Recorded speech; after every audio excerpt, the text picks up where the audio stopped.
अज़ीज़ तालिबात अस्सलाम वालेकुम रहमतुल्लाहि व बरकातुहू। 8वीं जमात की इंग्लिश क्लासेस में आपका इस्तकबाल है। आज की पहली क्लास है, इसलिए हम सबसे पहले जो पहली नज़म है बी द बेस्ट उसको समझने की कोशिश करेंगे। मैंने आप लोगों के साथ में इसका ऑडियो शेयर किया है, आप लोग उसको बगौर सुने और रीडिंग की प्रैक्टिस करते रहें। आज हम इस नज़म को समझने की कोशिश करेंगे। नज़्म का पहला स्टैंजा है, B the best if you can't be a pine on the top of the hills, be a scrub in the valley but be the best little scrub by the side of the reel, be a bush if you can't be a tree. इस नज़म को शुरू करने से पहले आपको मैं मुख्तसर तौर पे बता देना चाहता हूँ कि इस नज़म में क्या है। देखिए, हम दुनिया के अंदर जितने भी लोग हैं वो किसी न किसी तरह का कोई ना कोई काम कर रहे हैं। दुनिया में या कायनात में जितनी भी चीज़ें, हर एक का कोई ना कोई अपना एक मकसद है और उसी मकसद के तहत वो काम करते रह रही है। यहाँ पे हमको इस नज़म में शायर यही बता रहा है कि आपको अपने ज़िंदगी में जो भी आपका काम है वो करना है, और इसमें ज़रूरी नहीं कि आप कोई छोटा काम करें या बड़ा काम करें। जो भी आप कर सकते हो, आपकी ताकत में जितना करना है उतना आपको करना है। हो सकता है कि आप कोई बड़ा काम करें या हो सकता है कि आपको कोई छोटा काम करना है, लेकिन आपको अपने हिस्से का काम करना ही है।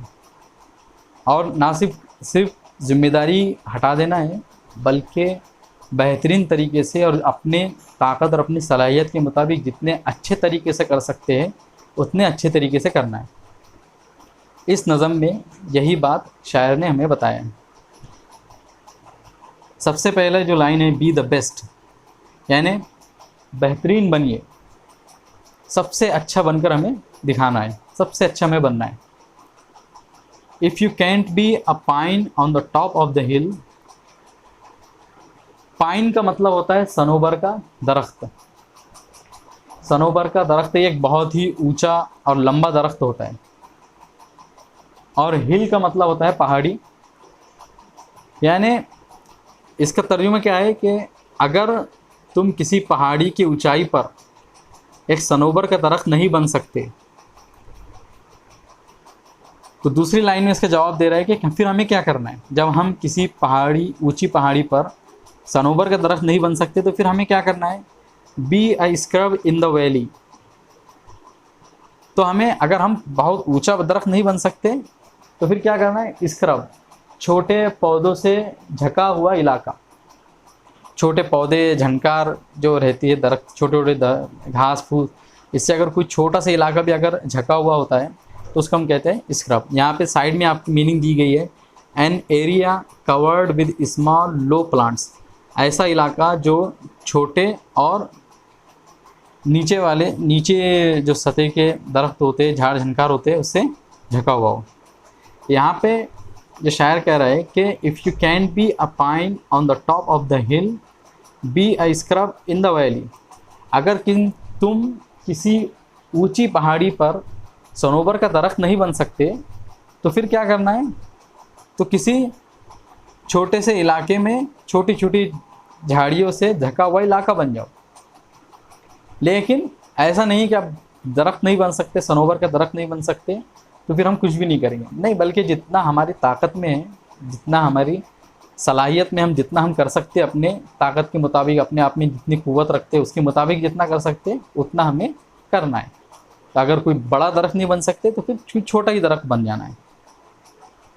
But be the best little scrub by the side of the rill, लेकिन सिर्फ छोटा छोटा झाड़ झनकार नहीं बन जाना है, छोटे छोटे घास फूस नहीं बनना है, बल्कि सबसे बेहतरीन घास फूस बनना है जो किसी चश्मे के जानिब हो, किसी चश्मे के साइड में हो। रिल कहते हैं झरना।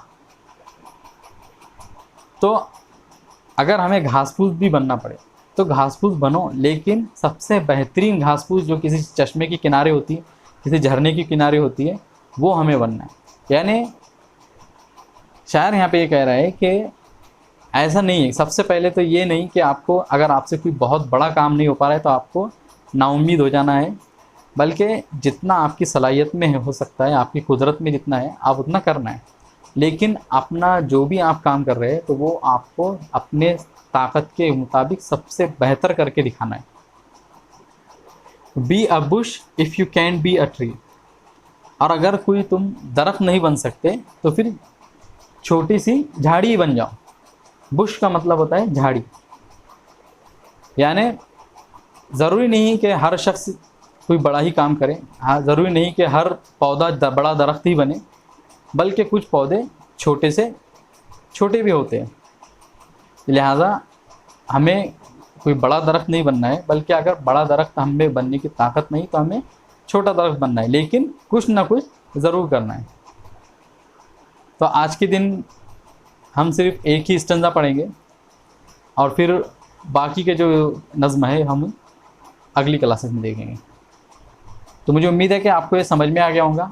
आप ये तमाम मानी नोट कर ले अपनी किताब में और अपने नोटबुक में, और उसे फिर से अपने तौर पर आप उसका तर्जुमा करने की कोशिश करें और अपने तौर से उसके समझने की कोशिश करें। अस्सलाम वालेकुम।